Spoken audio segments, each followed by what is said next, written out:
নমস্কার। আজকে ধনুরাশিকে নিয়ে বলবো। ধনুরাশির ক্ষেত্রে জানুয়ারি মাস বছরের প্রথম মাস কেমন কাটবে। ধনুরাশির শরীর স্বাস্থ্য শিক্ষা প্রেম ভালোবাসা দাম্পত্য জীবন কর্ম ভাগ্য শত্রু কীরকম অবস্থায় রয়েছে এই জানুয়ারি মাস। জানুয়ারি মাসে কি সত্যিই কি লাভের মুখ দেখবে না লোকসান হবে। তো যাই হোক, ভিডিওটি শুরু করার আগে সবার প্রথম বলি, এটা গ্রহের গোচর এবং তার সাথে চন্দ্ররাশি অনুসারেই আলোচনা করা হচ্ছে, কারো কোনো রকম ব্যক্তিগত কুষ্ঠিদের আলোচনা নয়। এবং তার সাথে বলবো, যারা বহুদিন ধরে দেখছেন এখনও পর্যন্ত সাবস্ক্রাইব করেনি অবশ্যই সাবস্ক্রাইব করবেন। আপনারা সাবস্ক্রাইব করলে বিশেষভাবে অনুপ্রাণিত হয়। তো যাই হোক, ভিডিওটি শুরু করছি। ধনুরাশির ক্ষেত্রে যে গ্রহদের অবস্থান এবং যে নক্ষত্রগত অবস্থান সেটা কিন্তু খুব একটা ভালো জায়গায় রয়েছে। এই ধনুরাশির ক্ষেত্রে বছরের প্রথম মাস খুব ভালো অবস্থান হতে যাচ্ছে ধনুরাশি। তবে গ্রহের যেরকম নক্ষত্রের অবস্থান তাতে যেরকম ভালো রয়েছে, আবার কিছু দিক থেকেও কিন্তু সাবধানেও থাকতে হবে। কারণ সবই যে শুধু ভালো হবে সেটাও না, বিভিন্ন দিকেও কিন্তু সাবধানে থাকতে হবে ধনুরাশিকে। তো সেই সমস্ত কিছু তুলে ধরবো। তো তার আগে গ্রহদের অবস্থান সম্পর্কে বলে নিই। রাশির উপর চতুর্গ্রহী যোগ, এবার যে যোগটা তৈরি হয়েছে, মঙ্গল এবং সূর্য এই দুটি গ্রহ হচ্ছে কিন্তু ধনুরাশির ক্ষেত্রে কারক গ্রহ।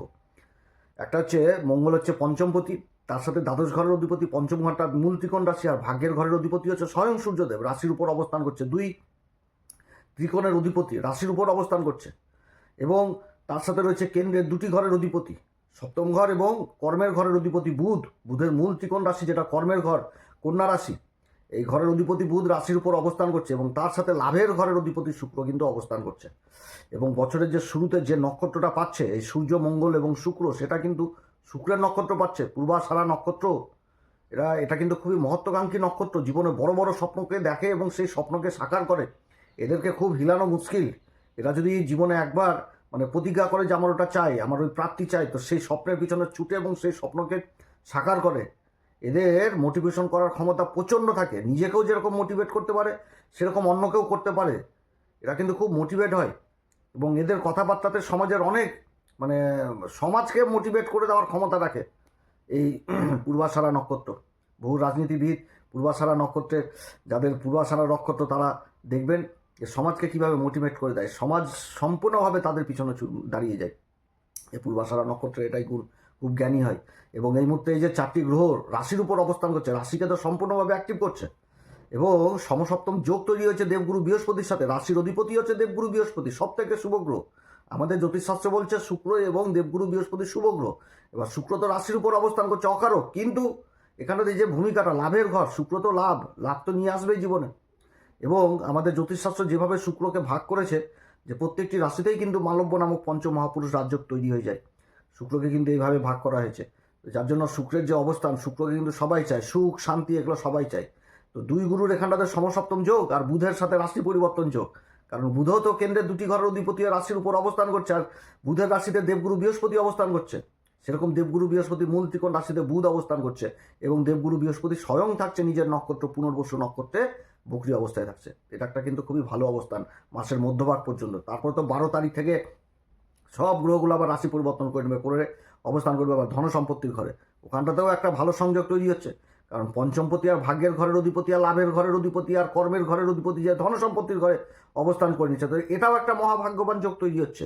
অর্থাৎ এই চতুর্গ্রহী যোগ এবং পরবর্তীতে যে চতুর্গ্রহী যোগটা হচ্ছে, এটাও সম্পূর্ণভাবে সাপোর্ট করবে এই ধনুরাশিকে। তবে বিশেষ কিছু ক্ষেত্রে আবার সাবধানও থাকতে হবে, কারণ ধনুরাশির আবার ঢাইয়াও চলছে। 20 তারিখে শনি নিজের নক্ষত্র উত্তরা ভাদ্রপদে প্রবেশ করবে। 20 তারিখ পর্যন্ত দেবগুরু বৃহস্পতি রাশি মীন রাশিতে থাকছে এবং দেবগুরু বৃহস্পতির নক্ষত্র পূর্বা ভাদ্রপদে থাকছে। অপরদিকে রাহু অবস্থান করছে শতবিশা নক্ষত্রে, নিজের নক্ষত্রে, কিন্তু দেবগুরু বৃহস্পতি দ্বারা আবার দৃষ্ট হয়ে গেছে।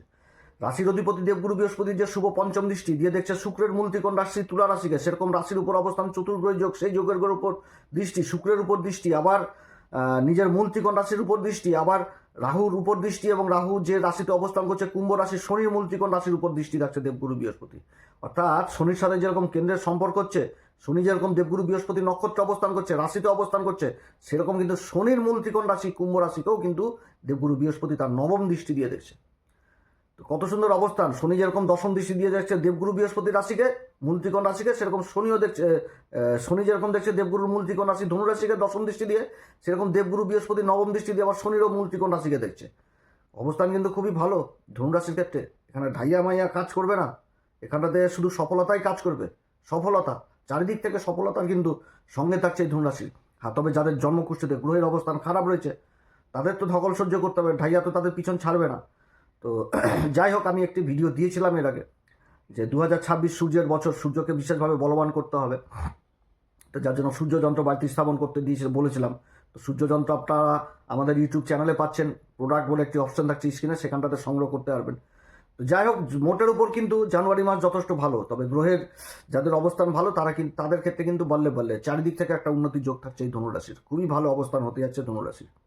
আর অপরদিকে আবার কেতুও যে নক্ষত্র অবস্থান করছে, পূর্বা ফাল্গুনী নক্ষত্র, নবম ঘরে সিংহ রাশিতে অবস্থান করছে, এবং কেতুর এই অবস্থানও কিন্তু যথেষ্ট ভালো হতে যাচ্ছে।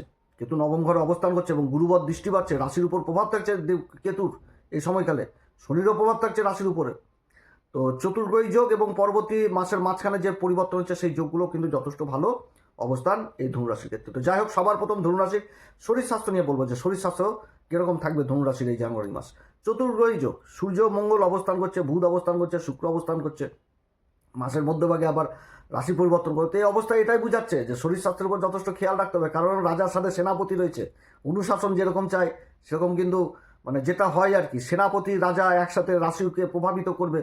তো প্রাণায়াম যোগব্যায়াম এগুলো তো করতে হবে। সেনাপতি মানেই শরীর চর্চা, শরীরকে ফিট রাখতে হবে, এটা কিন্তু বুঝাচ্ছে। অতএব শরীরচর্চা বেশি করে করতে হবে, এবং এরপরে যখন আবার গ্রহ রাশি পরিবর্তন করবে তখনও কিন্তু এগুলো বজায় থাকবে, এবং তখন কিন্তু খাওয়া দাওয়ার দিকে আবার বিশেষভাবে খেয়াল রাখতে হবে। কারণ দ্বিতীয় ঘর হচ্ছে যেরকম খাওয়া দাওয়ার ঘর, সেরকম কিন্তু কথাবার্তার ঘর, আত্মীয় স্বজনদের ঘর। অতএব এই সময়কালেও কিন্তু খাওয়া দাওয়ার দিকে যথেষ্ট খেয়াল রাখতে হবে। নিজের খাওয়া দাওয়া উল্টাপাল্টা খাওয়া দাওয়া হলে কিন্তু পেটজনিত সমস্যা হওয়ার প্রবল সমস্যা মানে তৈরি হবে। তো এটা হচ্ছে শরীর স্বাস্থ্যের দিকে। এবার শিক্ষার জায়গা যদি বলি, শিক্ষার জায়গা যথেষ্ট ভালো দেখাচ্ছে, উচ্চশিক্ষা জায়গাটা খুবই ভালো দেখাচ্ছে। কলেজ শিক্ষা, উচ্চশিক্ষা, গবেষণা, রিসার্চ, যারা দীর্ঘদিন ধরে কোনো বিষয়ের উপর টিএসডি করছেন তাদের জন্য খুব ভালো দেখাচ্ছে। এবং এই সময় একটা পরিবর্তন আসার প্রবল সম্ভাবনা থাকছে, যে বিদেশ যাত্রা হয়ে গেল শিক্ষার ব্যাপারে জানুয়ারি মাস, এটাও কিন্তু দেখাচ্ছে। ভালো গুরুর সন্ধান হয়ে যাওয়া, ভালো গুরুর কাছ থেকে জ্ঞান পেয়ে যাওয়া, এগুলো কিন্তু দেখাচ্ছে। অতএব শিক্ষা জায়গা যথেষ্ট ভালো দেখাচ্ছে। শিক্ষা জায়গাতে সমাজকে যারা শিক্ষাদান করছেন, শিক্ষা যেভাবেই দান করুক, যারা শিক্ষাদান করছেন তাদের কিন্তু মান সম্মান যথেষ্ট বৃদ্ধি পাওয়ার যোগ দেখাচ্ছে এই ধনুরাশির ক্ষেত্রে জানুয়ারি মাসে। অতএব এই জায়গাটা কিন্তু যথেষ্ট ভালো। প্রেম ভালোবাসার জায়গা যথেষ্ট ভালো দেখাচ্ছে, কিন্তু কি নিজের কথাবার্তার দিক থেকে কিন্তু সাবধান। যদি ভুলভাল কথাবার্তা হয় বা বেফাস কথাবার্তা হয়, কারণ মঙ্গল আর সূর্য কিন্তু দ্বিতীয় ঘরে অবস্থান করবে। আর অপরদিকে বুধ শুক্রের জুতি, এখানটাতে কি যে মানে বেফাস কথাবার্তা যদি বলে দেওয়া যায়, তাহলে আত্মীয় স্বজনদের সাথে কিন্তু অশান্তি গণ্ডগোলও কিন্তু হওয়ার সম্ভাবনা থাকবে। অতএব এমন কোনো মন্তব্য করবো না যে সামনে থাকা ব্যক্তি অসন্তুষ্ট হয়, এটাও কিন্তু বুঝাচ্ছে এই ধনুরাশির ক্ষেত্রে। না তো যথেষ্ট ভালো। আর কর্মভাগ্য শত্রু নিয়ে যদি বলি, কর্মভাগ্য শত্রু যথেষ্ট পিছনে থাকবে। যখন রাশি অ্যাক্টিভ হয়ে যাচ্ছে, রাজা অবস্থান করছে, মঙ্গল অবস্থান করছে, অতএব এই সময়কালে শত্রুরা অনেক দূরে থাকবে। একটা মানে কি বলবো, মানে খুবই ভালো অবস্থান হতে আছে। যে কোনো কম্পিটিশনে এই সময়কালে ধনুরাশি এগিয়ে থাকবে। যারা শিক্ষামূলক বা এক্সামে বসছেন তাদের জন্য এই মাসটা যথেষ্ট ভালো মাস প্রমাণিত হবে। খুবই ভালো অবস্থান হতে যাচ্ছে ধনুরাশির ক্ষেত্রে, যে কোনো কম্পিটিশনে যথেষ্ট এগিয়ে থাকবে। ধনুরাশির ক্ষেত্রে যদি কর্ম আর ভাগ্য বলি, মাফ করবেন, তো এই জায়গাটাও কিন্তু এক্সিলেন্ট দেখাচ্ছে। কারণ ভাগ্যের ঘরের অধিপতি, পঞ্চম ঘরের অধিপতি, লাভের ঘরের অধিপতি রাশিকে প্রভাবিত করছে। আবার এরপরে রাশি পরিবর্তন যখন হবে তখন ধনসম্পত্তির ঘরে অবস্থান করবে। মানে একটা খুবই সুন্দর পরিবেশ ধনুরাশির ক্ষেত্রে। চারিদিক থেকে উন্নতির মাস দেখাচ্ছে, একাধিক ইনকামের সোর্স থাকবে। যেই কর্ম করুক সেই কর্মে উন্নতি, পিতা মাতাদের সন্তানের প্রতি দুশ্চিন্তা দূর হবে, চারিদিক থেকে উন্নতি, ইনকামের সোর্স বৃদ্ধি পাবে। যারা কর্মের সন্ধান করছেন তাদের কর্ম লাভ হবে। বাণী সংক্রান্ত কাজ যথেষ্ট ভালো হবে, আইন সংক্রান্ত কাজ যথেষ্ট ভালো হবে। যারা উচ্চ আধিকারিক পোস্টে রয়েছেন তাদের প্রমোশন, বেতন বৃদ্ধি, এই সমস্ত যোগ থাকছে। যারা রেস্টুরেন্ট, হোটেল, তারপরে খাবারের কাজের সাথে যুক্ত, কোনো খাবারের প্রোডাক্টের কাজের সাথে যুক্ত রয়েছেন, সেই কাজগুলো এই সময়কালে যথেষ্ট ভালো হবে, খুবই ভালো অবস্থান হতে যাচ্ছে। এছাড়া যারা ভূমি সংক্রান্ত কাজের সাথে যুক্ত রয়েছেন, রাস্তাঘাট, কনস্ট্রাকশন, এমন কোনো কাজ নাই ধনুরাশির হবে না। মানে এটা বলছি আর কি, যে জুতা সেলাই থেকে আরম্ভ করে চণ্ডীপাঠ পর্যন্ত যেই কাজে যুক্ত থাকুক সেই কাজে যথেষ্ট এই সময়কালে উন্নতির যোগ থাকছে। চারিদিক থেকে একটা উন্নতির মানে খুবই ভালো অবস্থান হতে যাচ্ছে এই ধনুরাশির, খুব ভালো অবস্থান। আমি কেন, সমস্ত জ্যোতিষীরাই একই কথা বলবে, কারণ গ্রহদের অবস্থান কিন্তু এরকমই হয়েছে। চারিদিক থেকে একটা উন্নতির যোগ থাকছে, যেই কর্মই করুক। শর্টকাটে বলে দিলাম, কারণ যত কর্ম রয়েছে ওগুলো বিশ্লেষণ করতে গেলে বহু ব্যাপার হয়ে যাবে। এক কথায় মোটের উপর যথেষ্ট ভালো। এবার সাবধানটা কি? সাবধানটা হচ্ছে ব্যবিচার। কারণ শুক্র থাকছে, সূর্য মঙ্গল শুক্র, এখানটাতে কি হবে যে মানে বিপরীত লিঙ্গের প্রতি বিশেষভাবে আকর্ষণ হবে। ইন্টারনাল অ্যাফেয়ার যাদের চলছেন এদিক থেকে বিশেষভাবে সাবধান।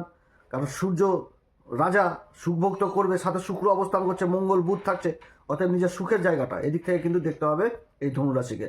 সুখ, যে এমন কোনো সুখ অর্জন করতে গেলাম যে নিজেই বদনাম হয়ে গেলাম, এদিক থেকে কিন্তু সাবধান। বিপরীত লিঙ্গকে বিশেষভাবে সম্মান করতে হবে, স্ত্রী হলে পুরুষকে, পুরুষ হলে স্ত্রীকে সম্মান করতে হবে, এই দিকটা সাবধান। এবং তার সাথে সন্তানের অপকর্ম দিকেও কিন্তু ধনুরাশিকে যথেষ্ট খেয়াল রাখতে হবে, না তো পিতামাতার মান সম্মান নিয়েও কিন্তু টানাহেঁচড়া হবে, এদিক থেকে সাবধান।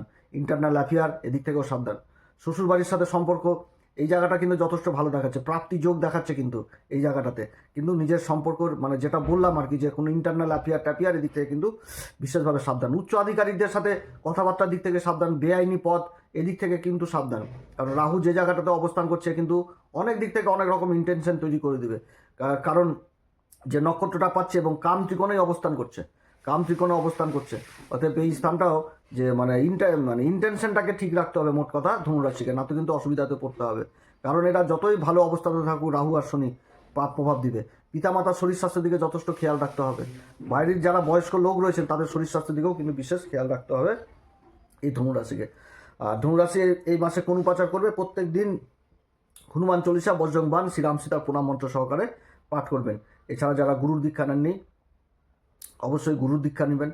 গুরুর দীক্ষা নেবেন, যে সমস্ত মন্দিরে ভোগ রান্না হয় সে সমস্ত মন্দিরে মিষ্টি কুমড়োর মতন খাবারের বস্তু দান করবেন, তাহলেই যথেষ্ট। এছাড়া কেশরের টিকা, এই সমস্ত জিনিসও ব্যবহার করতে পারেন। গুরুকে বলবান করতে হবে আর সূর্যকে বলবান করতে হবে, ভাগ্যের অধিপতি। আর সূর্যকে বলবান করার তো মেন একটা উপাচার বলেই দিলাম, যেটা সারা জীবন উপাচার। যাদের জন্মকুষ্ঠিতে সূর্য খুব খারাপ অবস্থায় রয়েছে, গ্রহণযোগে রয়েছে, পাপকর্তকী যোগে রয়েছে, তারা অবশ্যই সূর্যযন্ত্র স্থাপন করবেন। আপনারা সবাই ভালো থাকেন, এরপর আবার আসবো। নমস্কার, ধন্যবাদ।